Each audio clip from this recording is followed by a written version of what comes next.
Welcome to the Weird Works podcast. I'm Dr. Kristy, your host. Join us for conversations about alternative and sometimes controversial healthcare topics. This podcast will provide the evidence that you need in order to make informed decisions about your health, to empower you with the facts that you need to advocate for your health, and to encourage you that there is hope your body heals. Join us from experts from all things weird, as well as the testimonies of people with stories of radical healing who were once told that perhaps their condition was a death sentence, that they would just need to live with it, or that drugs and invasive surgery were the only answer. Let's get into agreement that if there is something natural and non-invasive that could be helpful, that it could be your first option rather than your last resort.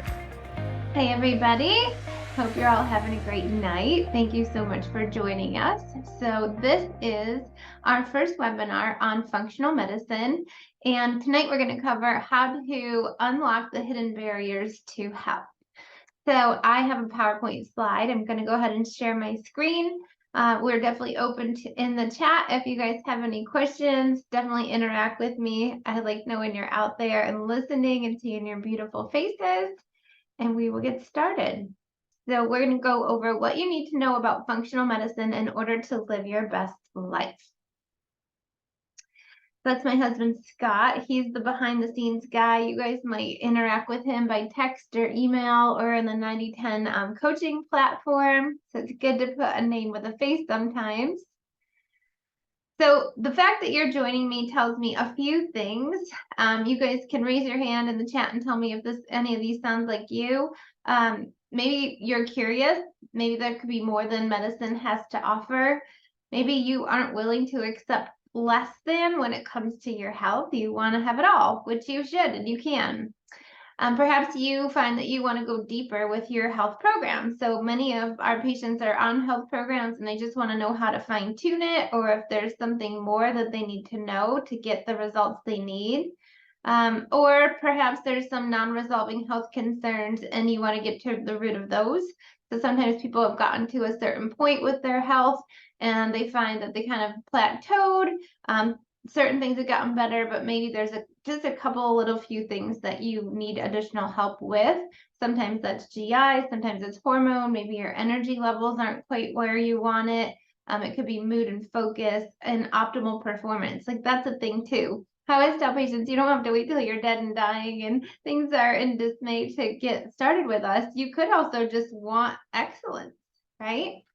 And then another big reason that people seek out the additional services that we've recently added is that perhaps you have a family history. Maybe there's cancer in the family history or heart disease or dementia. Those tend to be the top three that I think people are concerned about, and you're hoping to learn how to avoid that. So the good news is you don't have to go down the same road that other people have in your family. You can rewrite history. And then since I talk about who this is for, I might as well cover who this isn't for, because it's not for everybody. And that's totally fine. You're not going to hurt my feelings if you jump off of this. But it's not a quick fix. You know, there's no magic pill to health. And so the people that, you know, kind of just aren't willing to change diet and lifestyle, you know, we're trying to give you tools and extra data and information so that you can make the exact right changes. And you can even get more clear about what those changes need to be. So if you're not willing to make changes, you know, there's really no need to listen any further. Also, if you're just trying to DIY your health, you can do a lot. And we really focus on all of our health programs on educating on definitely ways that you can work alongside of us as a health partner. We don't want to just have you bring all your problems and say, fix me. Like, we really want to partner with you on your health. But sometimes people try to take that to an extreme. And there are situations and serious health conditions where you just can't DIY it. And in fact, although people might be trying to take a cheaper path, you know, by saving some money to DIY it, in the long run, what patients finally agree is like, oh, I should have just come here sooner. I wasted so much time and money and effort. So we don't want that for you. Sometimes it's hard to just commit to somebody, but hopefully by learning tonight, you can make a decision for yourself if this is the right path for you. This probably isn't for you if health isn't your highest priority. Or if you've just accepted a diagnosis, like if a doctor has told you that you have a condition that you just have to live with and you've gotten used to that and you're comfortable with that, we really have conviction over the power for the body to heal. And we don't believe that you have to live with a condition. We're not saying that we can cure and heal everything, but life can definitely get better. Quality of living can get better. There's a lot that can happen. We've witnessed so many amazing testimonials that, we just want to encourage you that there's more to what's been told to you. If you feel defensive, if somebody talks about diet and lifestyle, and maybe just by me reading down this list of who this isn't for, if you start to already feel the defenses working up and you start making excuses about this isn't the right time and well, yeah, and I know what to do, but and etc. That maybe it's just not a right time. It is something that you could revisit at a later time.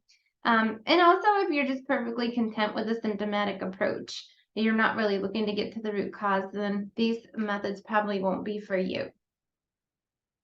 So here's my big promise. I always say, like, if you stay to the end, you're going to get the most out of the program tonight. So I encourage you not to jump off early, but you are not your diagnosis. You are not your disease. You are not your pain. You are not limited to whatever doom and gloom philosophy that somebody put on you, that maybe somebody told you that disease is just an inevitable thing and it happens and then you take meds and take surgery and that's all there is to it. You are not your family history. You are more than the information on your previous lab report. And I just want to tell you that we have more hope for you and that your body can heal. So that's my big promise if you hang with me to the end.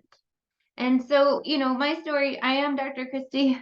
I think you guys all know that because you joined us tonight. But I have been in the field of natural medicine for over 20 years. I worked in upstate New York, and then I've been in Florida for the last 8 years. And we've built 2 practices based on getting to the root cause and helping people get well. And I'll go over in a little bit why we keep adding more services, but there's been a necessity. The scope of healthcare has definitely changed in the 20 years that I've been in practice. And we just have to keep honing in our skills and, staying on top of our toes and staying with the latest and greatest, because health just keeps getting more complicated. The stressors that we're up against, they're not diminishing. In fact, they're growing.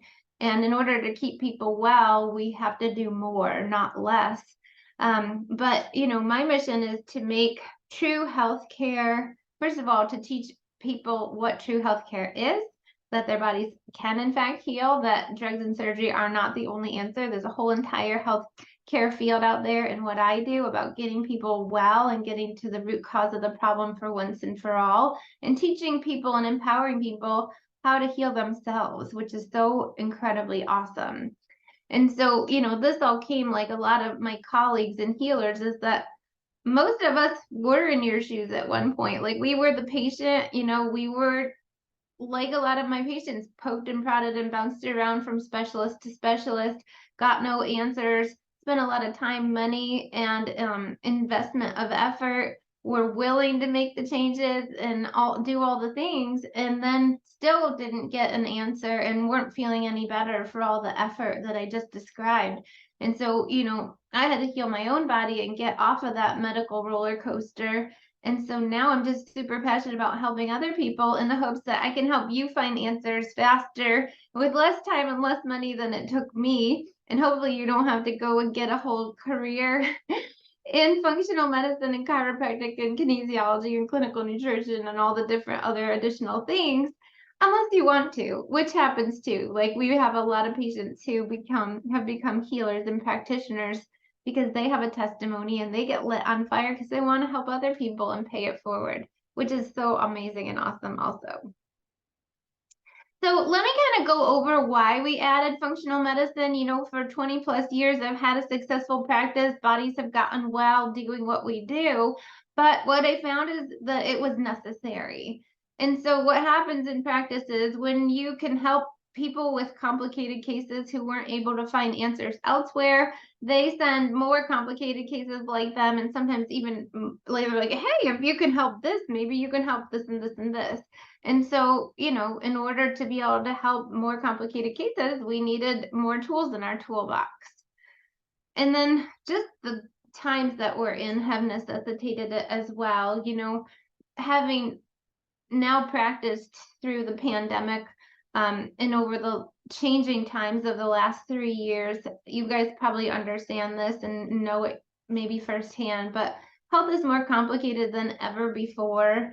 We're up against a lot more, roadblocks and curveballs and things we've never seen in the 20 years I've been in practice, and kind of not having to make it up as we go, but a little bit, yeah.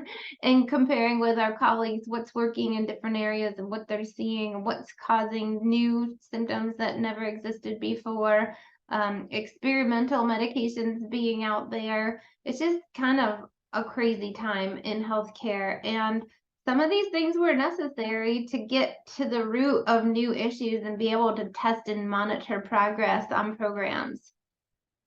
Another reason was that we found patients needing guidance. And so this is a good thing and a bad thing, but there are all sorts of companies out there on the internet where you can order a lot of really complicated tests. And the problem with that was that patients were bringing us labs from a whole slew of different companies and asking us, what does this all mean? And I was like, well, who ordered this for you? Why wouldn't that person go over it? And what I was finding is that people were getting labs without a professional or a practitioner attached to them. So there was no follow-up. So they were given a big packet of very complicated data, which sometimes is scary because I know personally, even with all my knowledge, when I got some of my tests back, you kind of go through a little bit of having to confront it, like, wow, what does this all mean? Like, am I dying? Am I sick on every level? The more positives that come back, the more you start questioning all the things until somebody sits down and is like able to prioritize it and take it step by step and tell you that sometimes it's good to get data. Like, with knowledge comes empowerment, like you have something to do with it. And it's all about being preventative and proactive. So that was a third reason. And then the fourth was just wanting to get more root cause. So I've talked with patients in the office about this. It's a little funny because I thought we were root cause already enough, because we already asked the question why. Like, patient comes in with a certain number of symptoms, and we don't give a pill for an ill, even though our pills are natural and supplements and not medications. And we believe in helping the body heal and asking what is causing our stress in the body. For example, we test for if there's mold, if there's mycotoxins, if there's parasites, if there's food sensitivities. We check for heavy metals and toxic chemicals because those are all sources of stressors or inflammation. And so our protocols, even though somebody might come in for the gut, could be getting rid of all those things I mentioned before we even give anything related to gut protocol. So if you DIY it and go online and you look up your symptoms, of course, you're just going to jump right into the symptom stuff, which is, like slippery elm for inflammation and probiotics and all. And what we find is that people DIY it, they usually start at the wrong phase. So they're not necessarily doing wrong things, they're doing good things, but in the wrong order.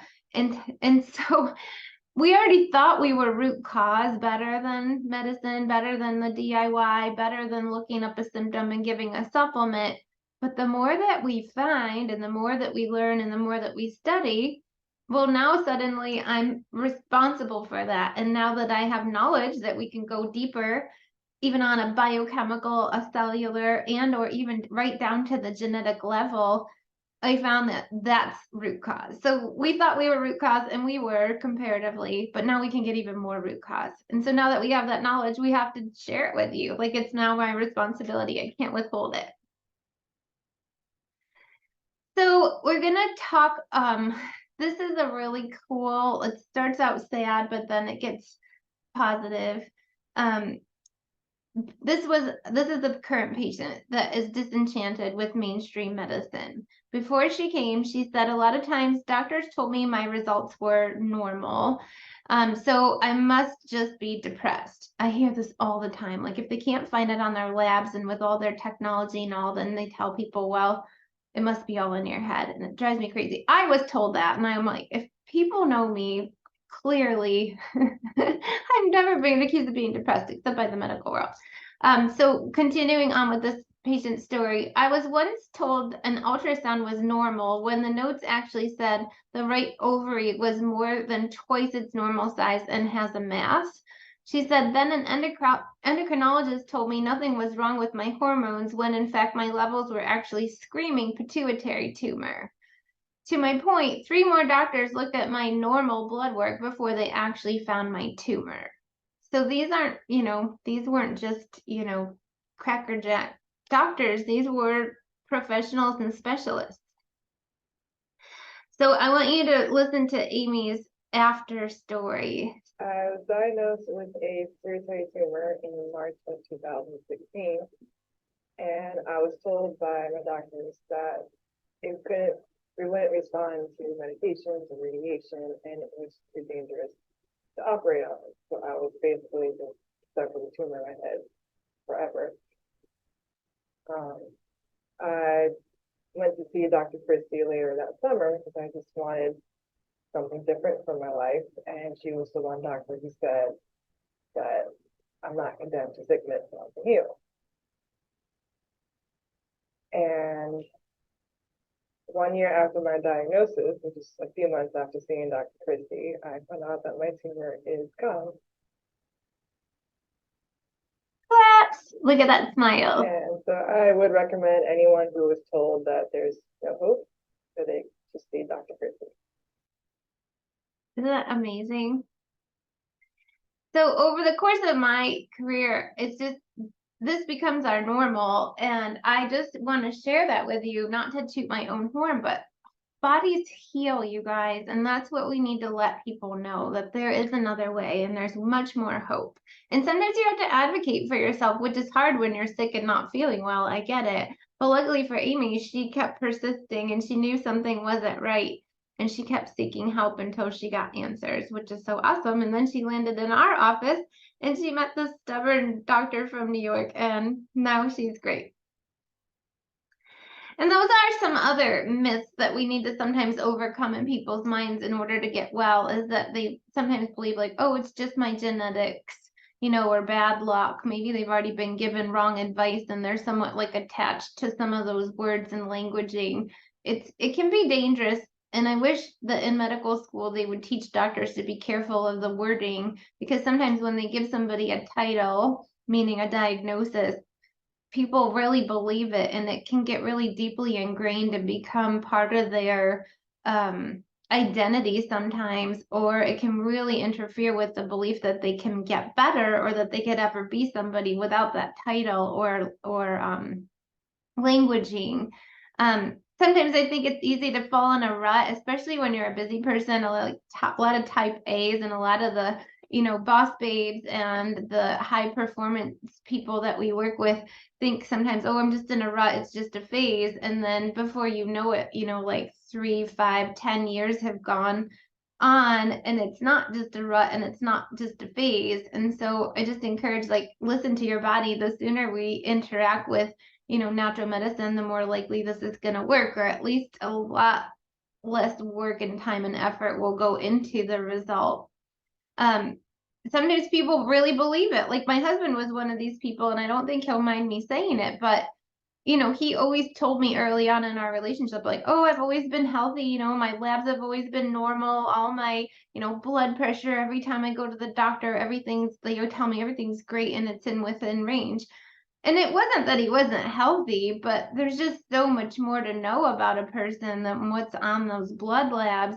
And if you are healthy, the most advanced testing isn't done. So they're only just ruling out the most obvious disease processes.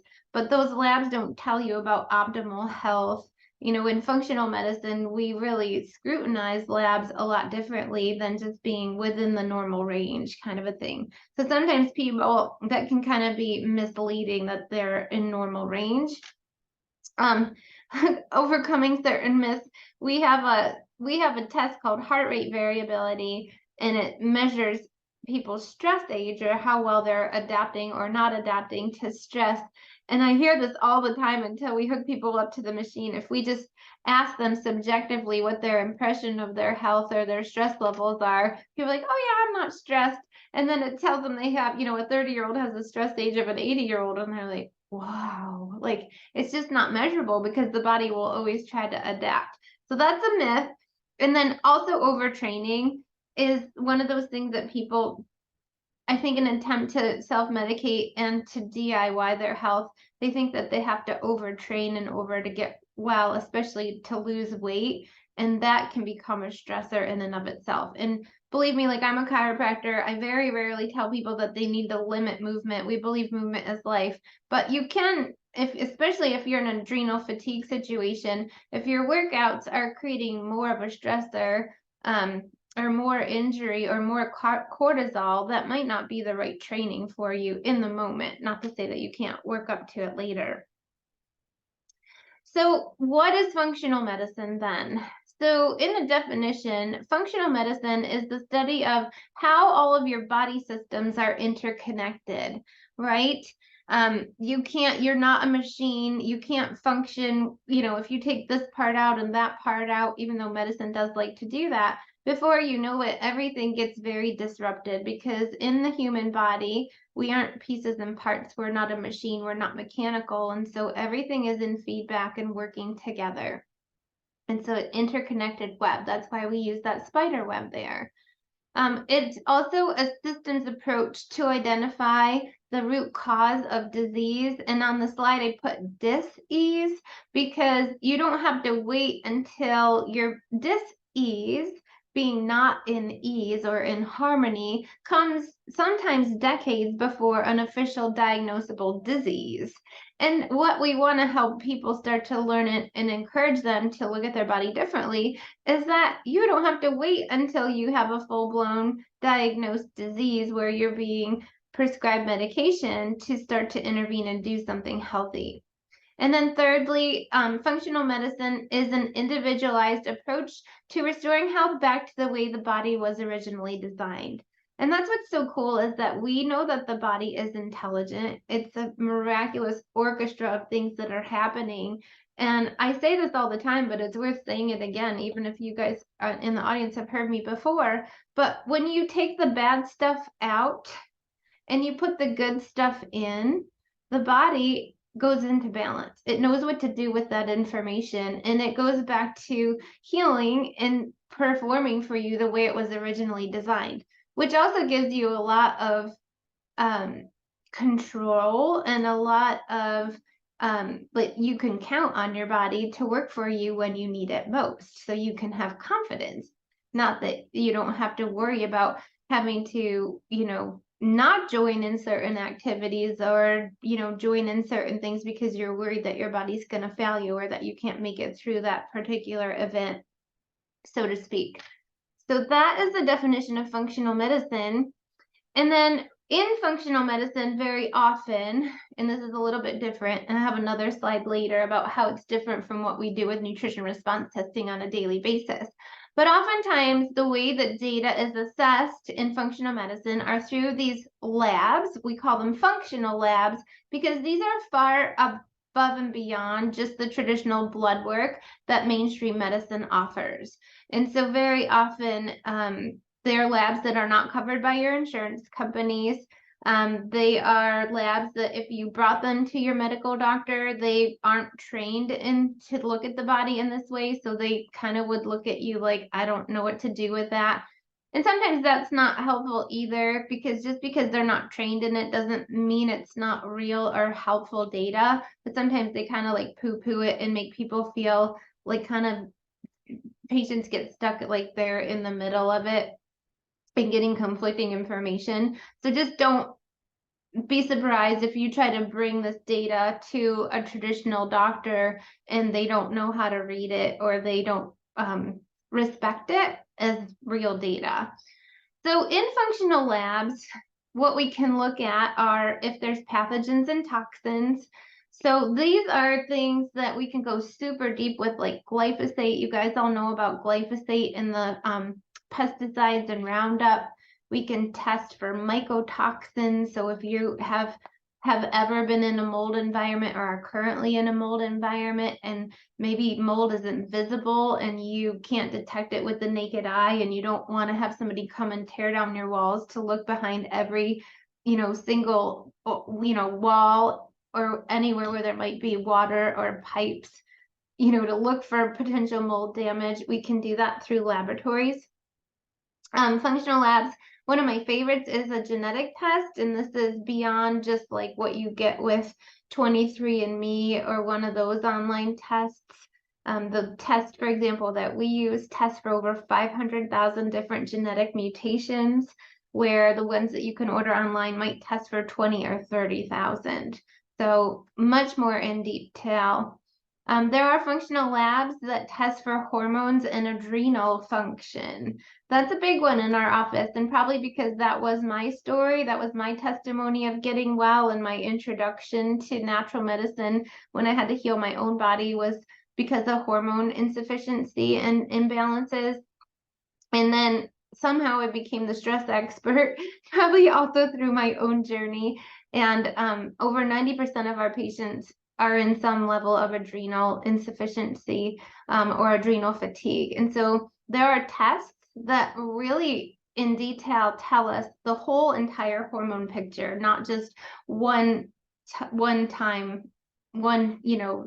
data point in time. So for example, for females, we know our hormones cycle for 30 days. So if you just got a traditional blood lab to tell you your hormone levels, well, that doesn't tell us what it did a week before in the luteal phase and the follicular phase. It doesn't tell us about the hypothalamus and the pituitary signaling thyroid, adrenal, and female hormones. So you have to look at data over an entire month. You've got to collect data.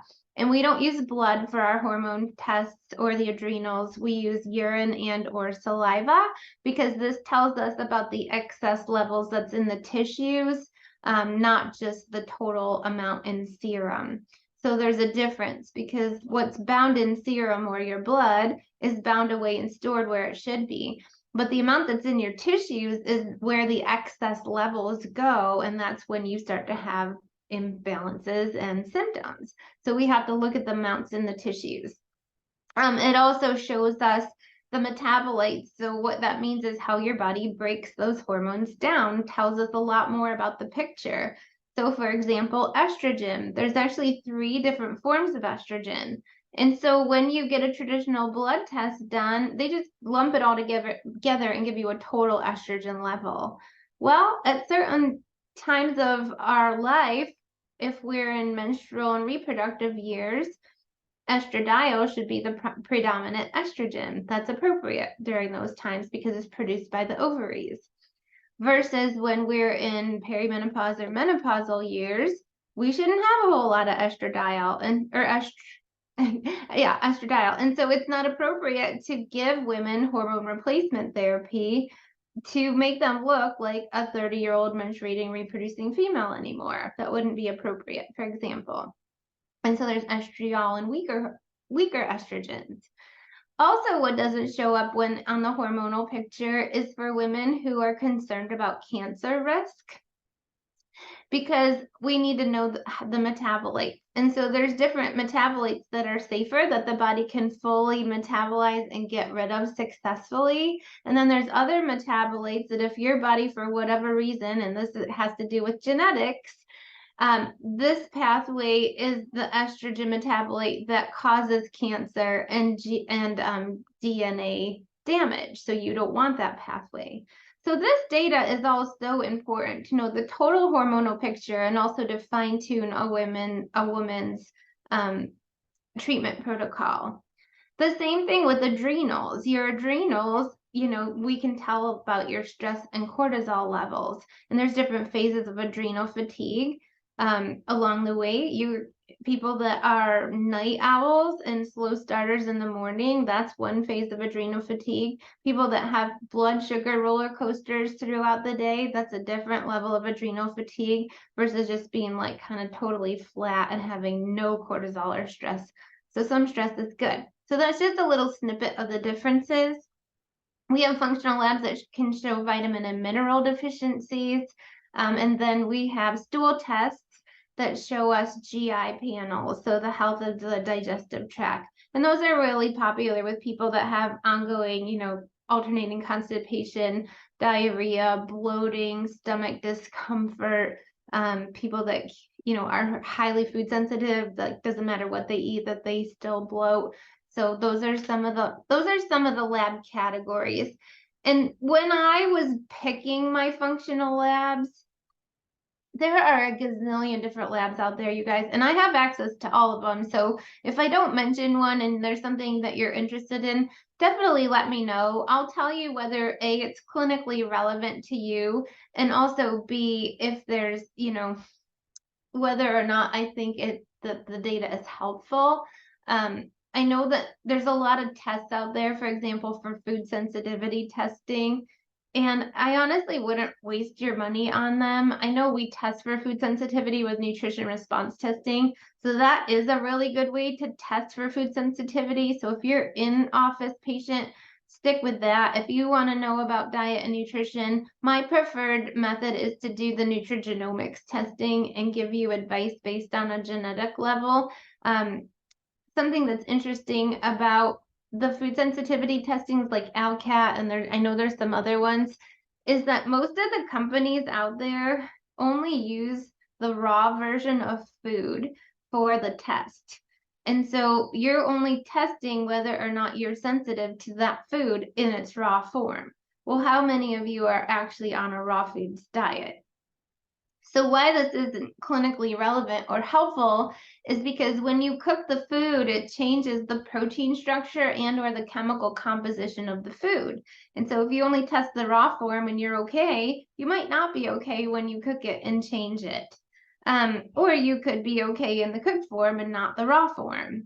The same thing goes for the food sensitivity testing if you eat foods in combination. So although you might test, you could get a false positive or false negative on these tests because you might be okay with the food if you eat it by itself. But now if you eat it in combination, which if you think about your meals and your diet, most of the time you don't eat one food exclusively, you eat it in a dish or a recipe with other things. And so when you do that, that also changes the protein structure and the chemical composition of the foods. So, before you go online and order all this stuff, and I don't offer that food sensitivity testing for that reason, definitely know what you're getting into and know the story behind it. And I'm happy to consult with you guys on all of that and questions that you might have. So let's go over, I want to go over some of the ones that I hand selected. I was very purposeful and intentional because for our virtual patients, I felt like it was really important for me to be able to guarantee you the same successes that I've gotten in office with my nutrition response testing patients over the last 20 years. And so I hand selected labs that had the best data and the best research behind them and that were reproducible from company to company because I wanted to make sure that I got the same data so that I could fully create a functional program that I'm used to creating. And then for our patients in office, that I wanted to have labs that would be clinically relevant and that would add to what we are already offering you. So I thought the best way to do this would be to go to our actual website and share this. So this is the link. If you go to healthbydesignfl.com, right off of our homepage, there's a little thing there for functional medicine and learn more. And there's this pop-up at the moment. And so it talks about what is functional medicine. And I really love this tree. Another good analogy would be like an iceberg, meaning like you only see what's above the surface. the tip of the iceberg or the actual tree. And so, you know, what gets presented to you are the symptoms or the diagnosis, like obesity, heart disease, arthritis, diabetes, autoimmune cancer. And so when we talk about the root cause, like diving down below the surface to find out what was the chain of events that ultimately led to the diagnosis or the label, we look at things like emotions, inflammatory imbalances, detoxification pathways, structural imbalances, digestive health, immune health. So we've got to be able to get below the surface. So that's a really great image to help you kind of get it.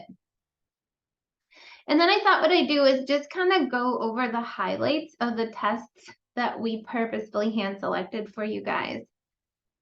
So the first one is the cycling hormone panel, and I jumped the gun a little bit and kind of taught you, you know, why we need to do this and collect multiple data points instead of one point in time, because your hormones change over the course of 30 days if you are a cycling female. So this is a test that allows us to assess different estrogens, progesterone, DHEA, and testosterone over the course of the whole menstrual cycle. So we can see the whole picture and know what's signaling at appropriate times. For example, you know, did the signals in the pituitary ever happen? Did ovulation ever occur? So that the second phase of the cycle should be progesterone dominant, for example.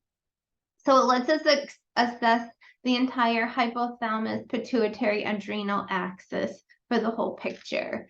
And when you go on this link on our website, there's kind of a little like self-assessment under each of the labs, under each of the descriptions of who is this for. So then you can kind of just take a little self-analysis to see which labs might be a priority for you. So we talk a lot about cycling females, but postmenopausal hormone panels are available as well. And this is important to monitor protective estriol, the lower, weaker estrogen compared to estradiol levels. It also looks at progesterone, testosterone, and DHEA. And so we want to understand hormonal balance postmenopausally so that we can help protect you against bone loss, diabetes, and heart disease.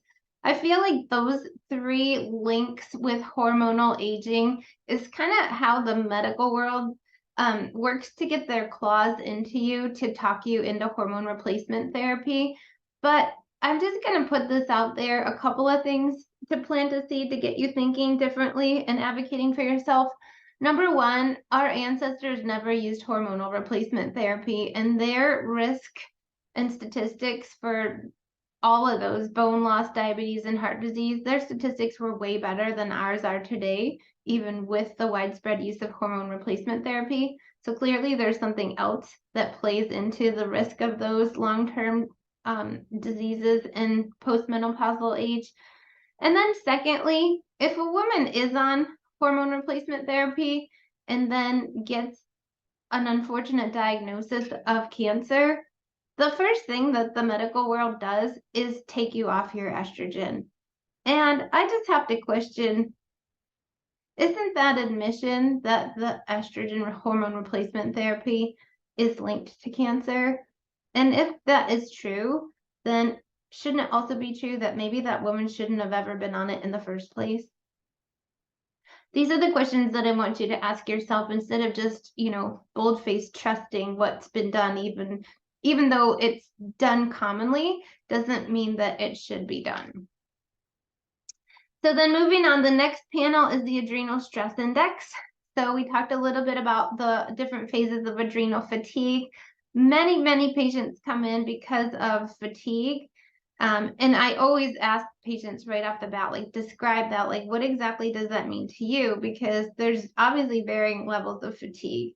But usually by the time people are coming to me with that, it's more than just like, oh, I feel a little groggy and need caffeine. It's more like I'm dozing off at work, like I'm tired and unable to focus. I'm irritable with my family. I've got no leftovers, for anything other than, work, and I get home and I can't do my chores and cooking and prepping and taking care of the kids, mood swings, insomnia.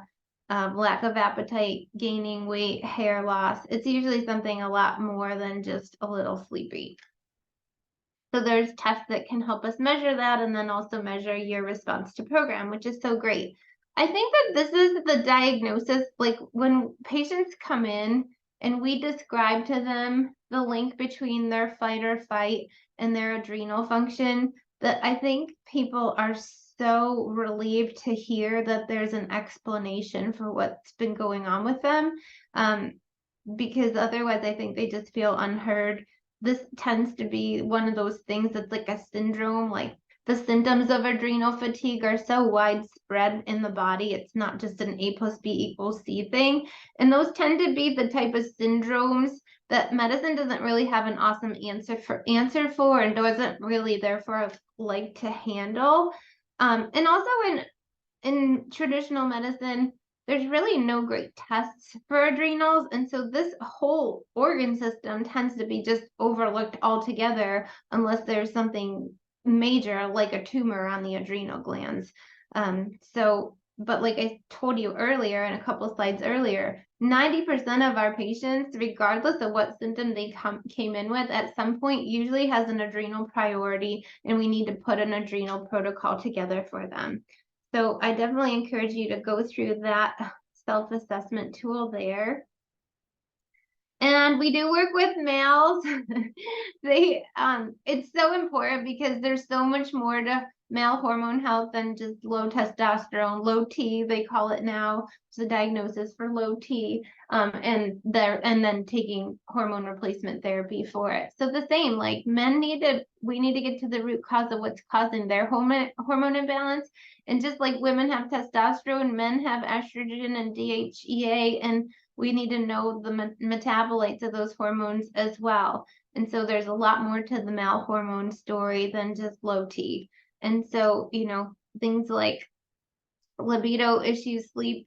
A big thing with men is decreased muscle mass, like inability to keep muscle mass on, fatigue.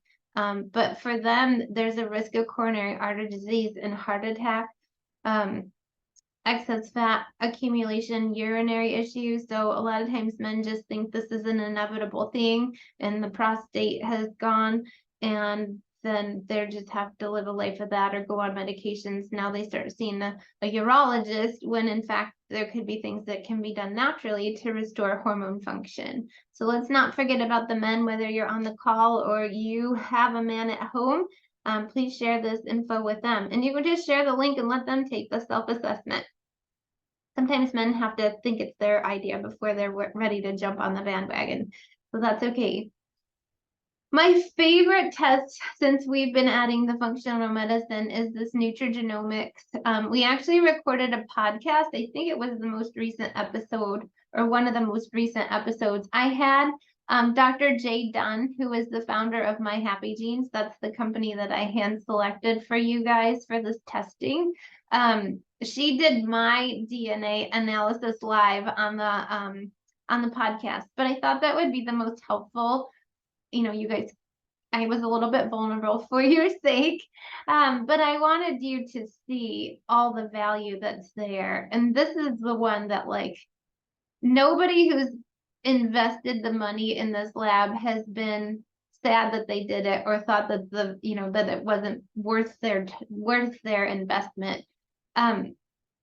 You just get so much data with this. You get 5 reports with it. You get something called the mood and personality report. So there's all sorts of genetic mutations that are related to your stress levels, your personality, your work ethic, your entrepreneurial ability, your your predisposition for PTSD, your predisposition for dementia and depression and hormonal imbalances. But with each one, it also gives you the positives. So, for example, being a type A personality, like absolutely can be linked to adrenal issues, sleep issues, heart disease, like some not so great things, but it also can help you be like a go-getter, somebody who has high conviction, somebody who definitely can like run circles around other people and push through and solve problems and stuff like that. But you can totally take it to the extreme as well. And so that part is super fun because I think it helps people understand why they are the way that they are and have a little more grace for themselves and realize, like, hey, this is how I'm wired and how to make good of it, or how to take advantage of the good parts of each personality trait. So that's one whole report that you get. And then you get a biochemical report that tells you about disease risk. This is why a lot of people do it, is because they want to know what they just want to know how to defend and protect themselves against inevitable aging processes, especially if there's a positive family history. And so it tells you if you're at risk at cancer and oxidative stress, if you're at risk for dementia, Parkinson's, that kind of thing, if you're at risk for a variety of different GI issues, heart disease, I mean, you name it, it's on there. So that's really helpful. But also really requires you to have somebody, a professional like myself or Dr. J Dunn, to go over it with you so that you don't feel like, overwhelmed. And we don't want you to feel like disease is inevitable. This is data to help you overcome it. And so if you don't know this yet, even though you are wired a certain way and have certain genetic mutations or predispositions, we call them, the study of nutrigenomics shows us that you can turn those predispositions on or off by changing your diet and lifestyle. And that's a whole field of science. Like, you can actually change your genes. I mean, your genes are your genes, but those traits can be turned on or off. And so even if you're not on a great path, you can always flip them back off by doing some positive things. And this tells you exactly where to place your focus. And then you get a diet and lifestyle report. That's the one that most people, maybe because we're nutritionists, tend to really want to dive into the most, because it is something that you can do on your own, like how to eat based on your genetics. This is so, so, so interesting, because some of the things that are trendy and, advertised to be health foods or superfoods aren't health foods or superfoods for everyone. And so, for example, with specific genetic mutations, green tea can be a bad thing. Green tea can actually turn off certain enzymes that your body needs in order to detox properly and how to metabolize hormones properly. So if you have that particular mutation, green tea is not a superfood for you. Another example is that there are genetic mutations where people have a histamine issue. An issue with histamine is what you traditionally know as allergies. But histamine also is produced in the gut. That's a big area where histamine can leak out into the body. And so, for example, foods that are sold all over the place as health foods, for example, kombucha and fermented foods like sauerkraut, are not good for these people that have the DAO mutation, meaning they can't process histamine. So those are just a couple of examples that I think were wow factors for my family, as well as some of the patients that have already gone through the testing. And so now you don't have to guess. You don't have to read a book. You don't have to read 8 million different diet trends to find out, oh, should I eat the antihistamine diet? Should I eat the autoimmune diet? Should I avoid legumes and lectins and all the things? Like, before you know it, and this happens a lot in practices, people come in so over restricted that there's no way that they could possibly have a sustainable, healthy diet by cutting all these different food groups out. So, like, there's literally no guesswork. This test even shows you whether intermittent fasting is good for you. It shows you what your macros should be, like whether you should be high carb or moderate fat or low protein or high protein, for example. I'm trying to think of some other interesting facts.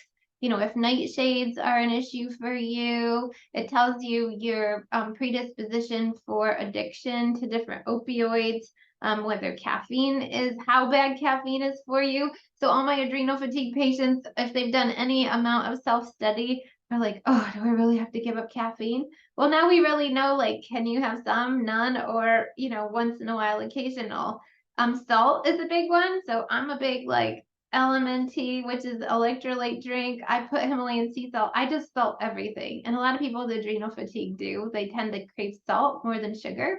And my salt really is in the red. Like, I have to be super careful about it. So I'm like, okay, then I'm going to start monitoring my blood pressure because we do have heart disease in my family, and I'm just going to keep an eye on it. That way, if I see it trending or creeping, instead of waiting till like not look at it and then a decade later find out that I have hypertension, I'm looking at it as a trend over time. And if so, then I'll start cutting back on the salt, knowing my genetic pathways. Just so much cool stuff. I mean, I could talk on forever, but that's my super favorite one. And then from there, we create what we call like your genetic multivitamin. And so we can give you supplements based on the very enzymatic level of turning genetics on or off. It's just super cool. So that one I almost recommend as a starting point for people that are on our wellness programs, because that's a real good way to like go even further after you've already gone through some level of clean out and detox and a protocol with us. So I really like that for all existing patients. Like you can definitely go deeper with the nutrigenomics, even if you're already on a clinical nutrition program with us. So that's for people that want to go deep. The GI effects is about your gut health. And this test assesses your gut health on 5 different levels. So it assesses the ability for you to digest and absorb nutrients. It also tests for if there's inflammation in the intestines. And it also tests the intestinal microbiome. So microbiome is just a buzzword for all the good, healthy critters that live in there, but you also can have bad critters that overwhelm the good critters.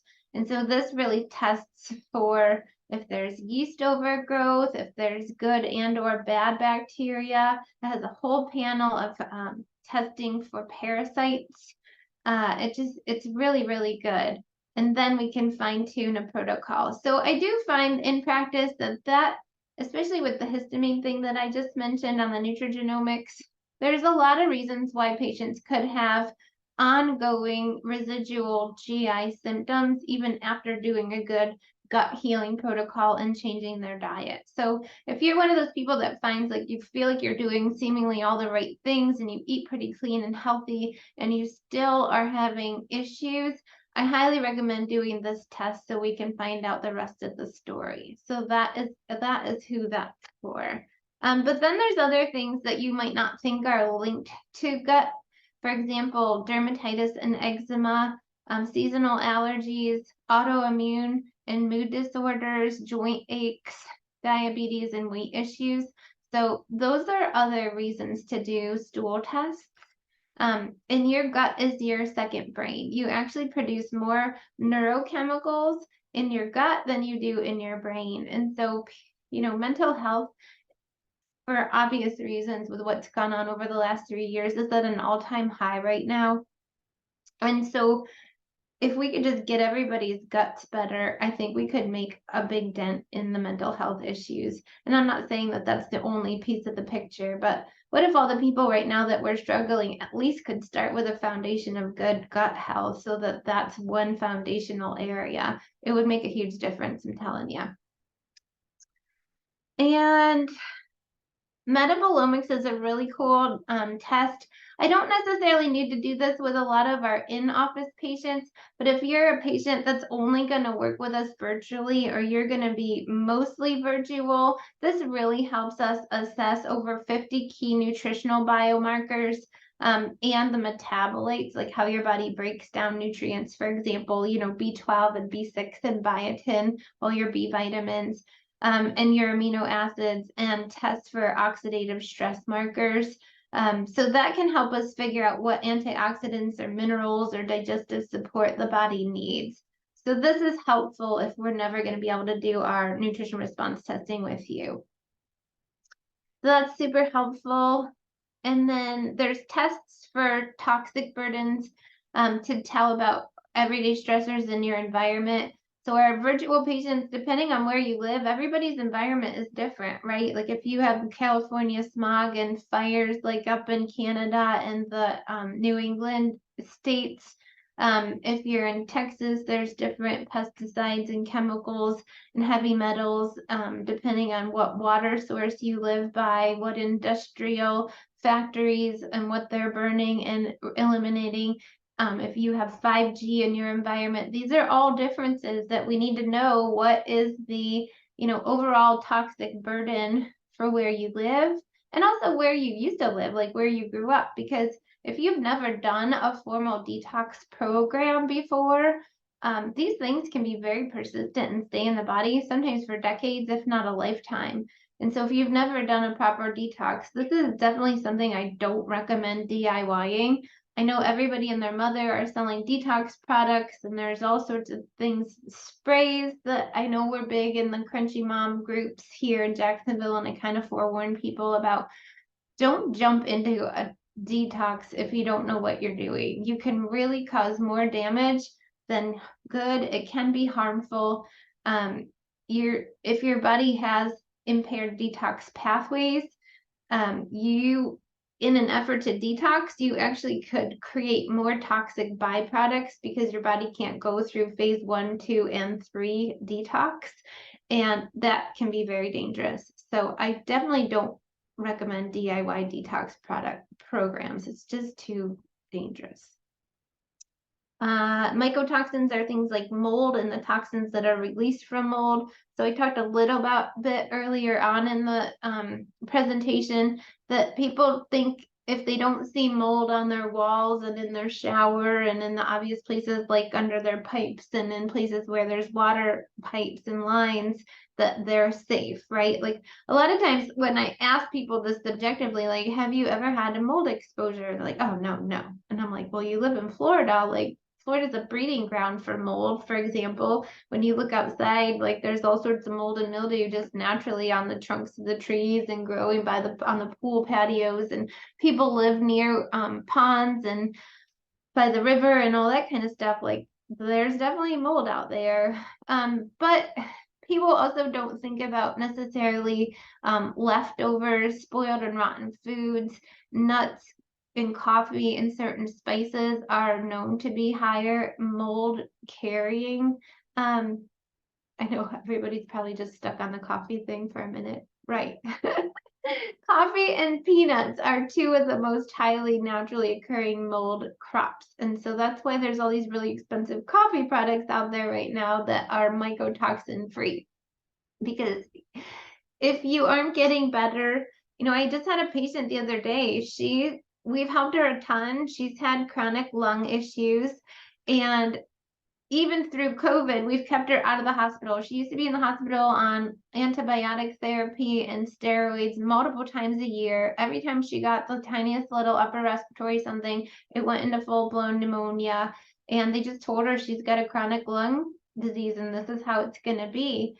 And we've gotten her way, way better by doing our usual. But she still always had just a mild little cough every day, like a just little subclinical cough, and postnasal drip.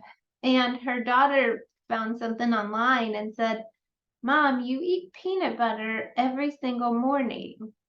And she's not a big meat eater, so she was eating the peanut butter, to add another protein source, and unknowingly exposing herself to mold. And so in a very short time after stop eating the peanut butter every morning, lo and behold, her cough is completely gone. And she's happy, but also like so frustrated that like it was that simple, So we can test mycotoxins so that if you haven't been able to figure it out, and or you unsuspectingly have been exposed to mold, that we can find it fairly quickly.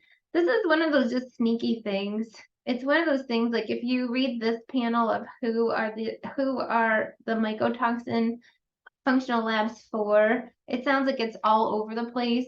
And it's not all just respiratory. Like everybody thinks mold is gonna affect your lungs because you breathe it in, but it can definitely be a source of neurotoxicity. So brain fog, like extreme brain fog, agitation and anxiety, sensitivity to light.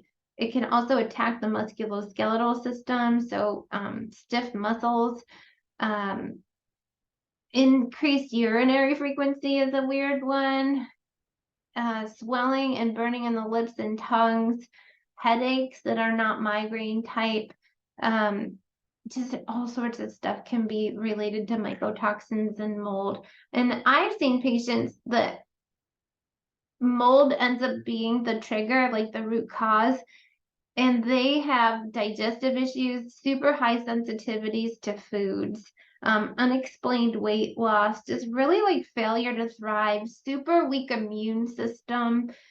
These are the patients that didn't suspect mold, and that in fact was the problem. And then in one of the cases, for example, they found that the person who built their house, they installed something to do with the HVAC and the returns. They created it, they put it together incorrectly. And so it was causing moisture issues, recirculating moisture issues in the home. And they found mold on their furniture. They had to get rid of everything. So before it gets to that point, what I'm saying is let's find it and get to it sooner than later. It's a much less expensive issue.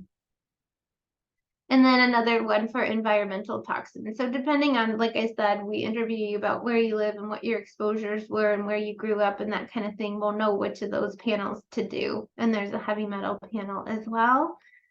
I do want to mention the Dutch Plus. This is one of my new loves and favorite panels because it incorporates 3 of the above panels, and you really get a lot of bang for your buck because it incorporates the 3. So it does the hormone testing, it does the adrenal testing, and then it does something called an oats test that can test for nutritional deficiencies. You get 3 panels in one, and you can do male or female, you can do cycling, you can do postmenopausal. We get a lot of variety with the Dutch test. So I really like the Dutch test. And then we have also a bunch of different blood labs. So if you, a good example for blood labs is the thyroid panel, for example. If your doctor won't do anything, then a traditional blood lab for you and or insurance won't cover it. We belong to a blood lab co-op. It allows us to order more extensive lab panels, and we get a better cash rate for it.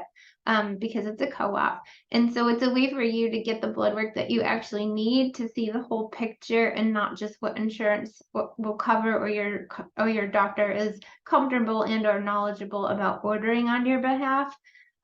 So the thyroid panel, for example, I have no idea how and why TSH became the gold standard for measuring thyroid health, but most people don't know the TSH isn't even a thyroid hormone. TSH is thyroid stimulating hormone that comes from the pituitary. So by only looking at TSH, it tells you nothing about what's actually happening in the thyroid gland itself. And so there's a whole thyroid panel about like free T3 and T4. Is your body have enough of either hormone? Can it convert T3 to the active form of T4? Do you have antibodies showing like Hashimoto's or autoimmune destruction in the thyroid gland? Like all of this is clinically relevant to get you on the right protocol. So that's just one example of traditional blood labs really not showing you a whole heck of a lot. So usually we want more in-depth panels, and if need be, we can order those. So we can use those to add to what you already have had done. Usually I suggest people bring me what they've had done, at least the most recent values of it, and then we can decide what needs to be ordered in addition. So if we can utilize what you have, great. Sometimes we just need to get the rest of the picture ordered for you, or we can give you, a breakdown of what should be ordered at least as a minimum. You can take that to your medical doctor, and if they're willing to order it under your insurance, amazing. If not, like I said, at least we have the co-op prices to do that. So I'm going to go back to the slideshow.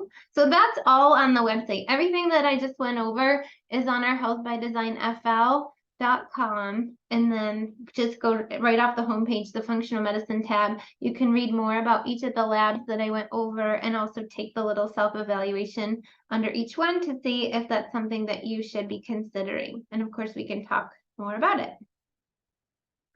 So this was Rainey. She was somebody who early on decided to do some of these functional labs, and I'll read you her little story. This is why. She said, with a family history of cancer, I want to do everything in my power to prevent it. I realized nutrition is so important, but was confused and overwhelmed with what to include in my diet and what to avoid. There are so many diets and lifestyles out there, it's hard to know what is best for myself. With the nutrigenomics test, I've learned that my body needs complex carbohydrates and cannot rely on fat for energy, such as the keto diet. Surprisingly, I've learned that health foods such as green tea and flax seeds are things I should avoid. I know what food groups to limit now. I am sensitive to salt and caffeine. With this info, I can make changes to my diet based on my genetics. Also, it's been very helpful to have proper supplementation based on info from the nutrigenomics test. Dr. Kristy provided a new supplement regimen based on my results. So isn't that good peace of mind? No guessing. So we talked a little bit, but how is this different than the nutrition response testing? So our current patients who are working with us would want to pay attention to this slide in particular. The first thing is it just allows us to go on a deeper level. So if you think of it with nutrition response testing, when we're testing you, we're placing our hand over organ systems. So we're really testing you on an organ level with nutrition response testing. And with these labs that I just described, we can go deeper. We can go to the cellular level. We can go within the cell to the biochemical level, and we can even go deeper all the way down to your genetics. And your genetics literally is like, that's the life code. That's the body's instruction code on how to live and breathe and function. So I don't think anybody's been able to get deeper than the genetic level, which is, if you're a science nerd like me, like really fun and cool. Number 2 is to get more root cause. So sometimes the deficiency or the imbalance is the symptom of all the stuff that's going on intracellular and biochemically and on a genetic level. And so if you can back up and dive down onto that enzymatic level and stop it before the deficiency or imbalance comes about, you're just handling it on the back end versus on the front end. So we can come at it from both ends of the biochemical process, if that makes sense. And also, they're a complement. So it's not like do this or do that or do this and then that. They work together. And so functional medicine can also help us explain those unresolved symptoms that you might be having. Like I said, a lot of times we can get people really far, but then sometimes it plateaus. And sometimes people just want excellence. Like they want to be as good as they possibly can and as high performance as they possibly can, and know that they're doing everything in their power, like Reenie's story, to prevent inevitable disease. So that is a good complement to what we're already doing on a daily basis. The super exciting thing with, COVID, I kind of had to come to terms, and luckily this didn't happen in the state of Florida, but I had colleagues that were not considered essential in their state, and they weren't able to push on arms and see patients face to face, and they had to handle people virtually. And so, I was faced with that. If that were to happen, what would I do, and how would I offer the same services and the same guarantee of improvement that we've been able to create over the past 20 years? And so, like I said, I've hand selected these tests, for our current patients, but also for patients who can't come on site or who can't come regularly on site. So we do have inpatient people. We have people that are exclusively virtual. And then my favorite is kind of the hybrid patients. And so what's fun is the patients, like if you can come on site at least to do your initial full evaluation, and then some people are able to agree to come once a quarter on site, and then we just do virtual appointments with, in between. Some people are able to come every month or couple of months. It just totally depends on the situation. Some people are willing because of an acute situation or a terminal, illness, that they are willing to make the effort to get on site more frequently for a short duration of time. We have all these hybrid different types of protocol. And so these functional labs are an awesome addition for our virtual patients. And then the last thing is just fine tuning, like getting even more specific, like Reenie said, with those dietary and lifestyle recommendations can really, really just dial down on what exactly your body needs so that you know how to nurture it the way it uniquely and individually needs to be nurtured. And so the labs, anytime you order labs with us, it includes a consult. So number one, there's a lot of interesting labs, and maybe they're not clinically relevant, or maybe things should be done in a certain order. And so if you don't know what to order based on the self-assessment on our website, we can get on a quick consult and I can make some recommendations. So you get the consult, and then you get the test kit. You can pick it up in office or we can ship it to you. And in the kit are all the materials that you need to collect the sample, including instructions on how to collect it and where to send it and how to care for it in the meantime. You get the support of our patient advocate. So she'll help and make sure that you've received the kit, that you know what to do, answer questions, make sure it ships off, and then track it once the lab gets it to make sure that we can download the data as soon as it's available and start on our end. And then I get it, and I get to go behind the scenes and do all my nerdy interpretation. And once your interpretation is ready, I invite you for your initial consult. And so, like I said, we do this consult in 2 steps. The first one is to orient you to the results and kind of give a general overview of what it is. I will make protocol recommendations at that point. Those recommendations might be simple, just, supplements and dietary lifestyle stuff.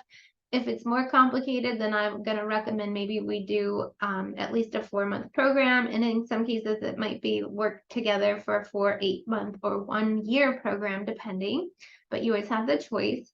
And then once you've had time to kind of digest those recommendations and work on it and review the results and go over them and read them, I invite you to do a second consult.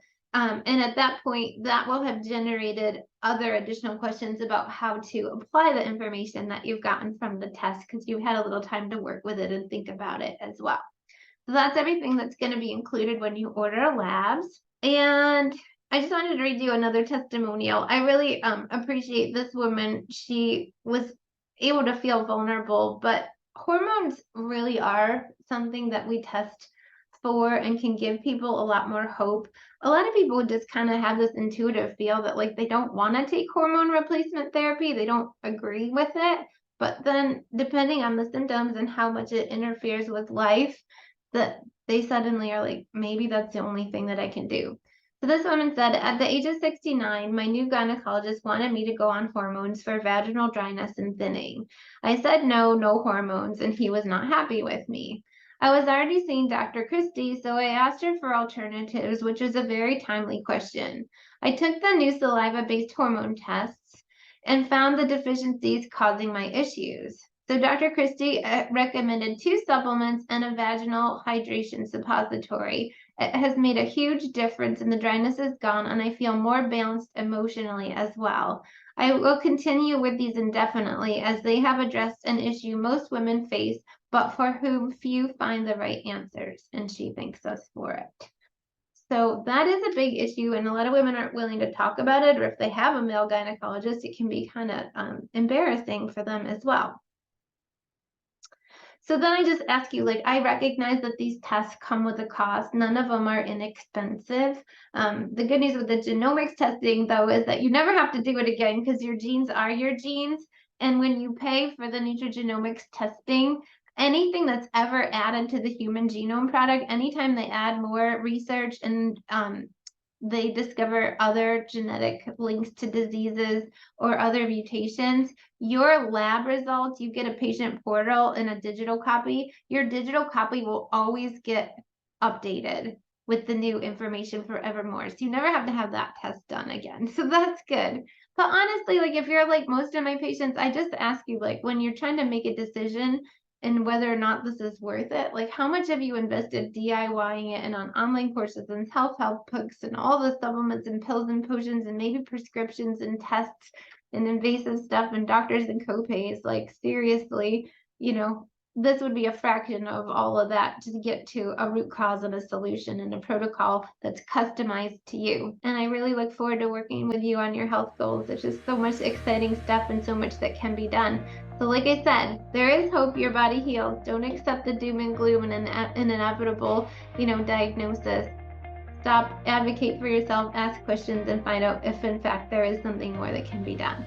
In Good Health Naturally, I'm signing off for the night. I'm Dr. Kristy Harvell.